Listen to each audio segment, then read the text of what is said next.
Isn't that a podcast? Why the hell do I have to buy jalapeno sauce and ginger beer? The thought did strike my mind. If you don't want to answer, you have to add some spice. I should have listened to more episodes before agreeing to this. Well, now I'm nervous. What is your spice tolerance? My wife made homemade chili sauce yesterday, and it's quite spicy. I can tell you if it makes sense in this drink or not. Depends on the other ingredients.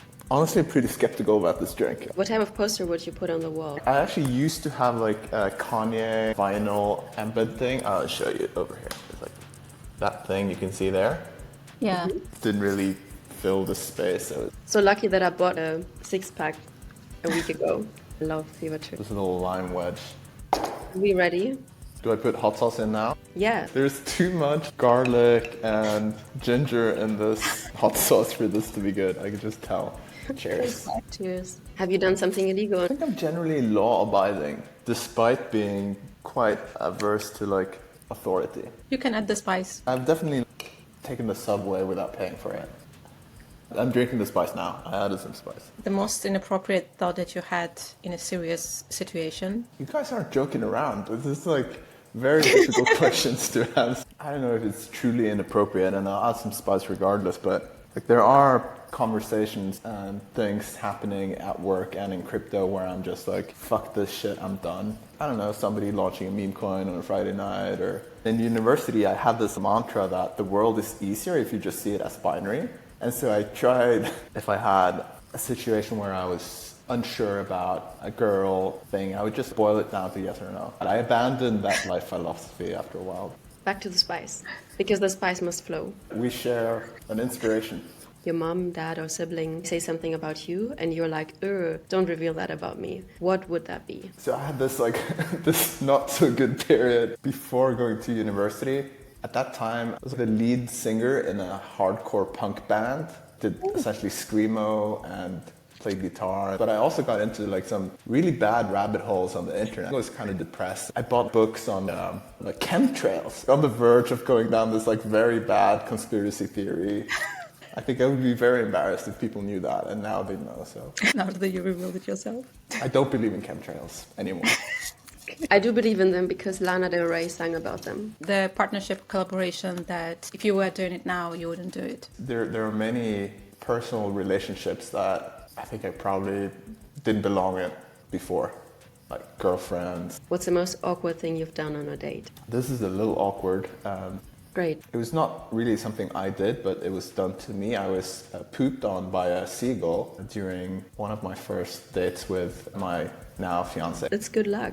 Yeah, we were having beers outside in Norway, so that's illegal, by the way. Like, point for me for the first question. And then a seagull just was really angry at me and pooped on my head. I have a poop story as well. That's horrible. Also, like, considering that I have long hair and no luck after that, I don't know. I'm kind of calmed that Mats said pigeon poo because he was like, I was once pooed on a date. And I was like, wow, I didn't expect to go for it. You weren't ready for the spice. What's the cringiest or weirdest thing you've done on camera?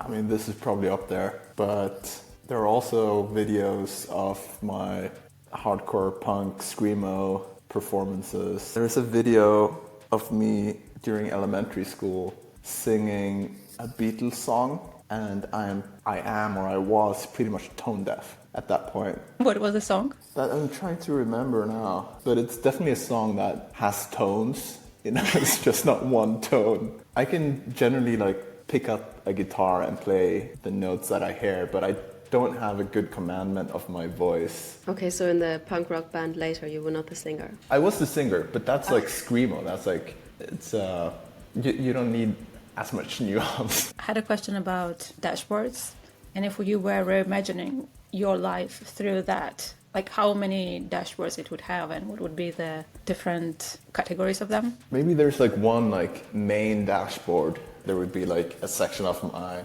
childhood, then university, working life, and then Dune, and well, I'm now a dad. One thing could be my climbing grade, because I'm a climber. Musical career. Musical career highlights. I once tried to come up with a formula that would explain the perception of time as one ages.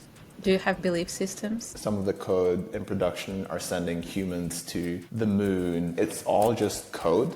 taking one step back, in Trondheim, I heard there's the Rockheim Museum of Music. What was your number one hobby as a student there? Have you been to this museum? Good research you've done. I've not been to Rockheim, and thankfully none of my musical sort of endeavors are documented in that museum either. I think frankly in Trondheim as a student, my main hobby was drinking and partying. I was a radio host in like the student radio, and our radio show was about recording live concerts, mixing them and playing them on air and talking about them. And then the second hobby I had was playing music in a band. So I picked up the drums during university, and together with two friends, we formed a pop band. Who would you nominate to come to us next? My co-founder Frederick would be good.